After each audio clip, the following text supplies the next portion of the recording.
నమస్తే, welcome to our channel.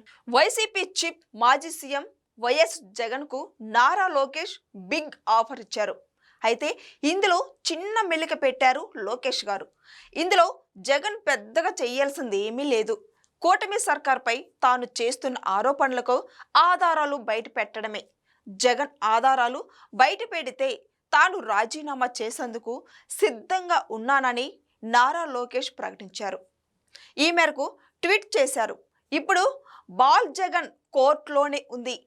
తాను చేస్తున్న ఆరోపణలు అబద్ధం కాదని నిరూపించుకోవడానికైనా ఆధారాలు సమర్పించాల్సిన పరిస్థితి. లేకపోతే జగన్ చెప్పేవన్నీ అబద్ధాలని మరోసారి రుజువు కానుంది. జగన్ మీడియా ముందుకు వస్తే చాలా ఉరాస క్లస్టర్ గురించి ఆరోపణలు చేస్తున్నారు. ఉత్తి పుణ్యానికే ఉరాసకు భూములు కట్టబెట్టారంటూ విమర్శలు చేస్తున్నారు. ఇడ్లీ కూడా రూపాయికి రావడం లేదని, కానీ ఎకరాలు ఇచ్చారని ఆరోపిస్తున్నారు.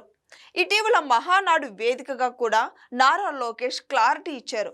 అయితే జగన్ మరోసారి ఇవే విమర్శలు చేయడంతో ట్విట్టర్లో సవాల్ విసిరారు లోకేష్ గారు. తన ఛాలెంజ్కు స్పందించి ఆధారాలు చూపించకపోతే జగన్ రాజకీయాల నుంచి వైదొలగాల్సిన పని లేదని క్షమాపణ చెప్తే చాలన్నారు.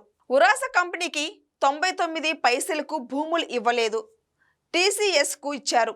కానీ ఉరాస కంపెనీకి ఇచ్చారని జగన్ తప్పుడు ప్రచారం చేస్తున్నారు. ఎకరా ₹1,00,00,000 చొప్పున 3.5 ఎకరాలు, ఎకరా 50 లక్షల రూపాయల చొప్పున 56.5 ఎకరాల భూమిని కేటాయించారు. జీవోలో ఆదేశాల్లో అదే స్పష్టంగా ఉంది. కానీ జగన్ మాత్రం తనకు అలవాటైన రీతిలో ఏ మాత్రం సిగ్గుపడకుండా తన ఫేక్ రాజకీయం కొనసాగించేస్తున్నారు.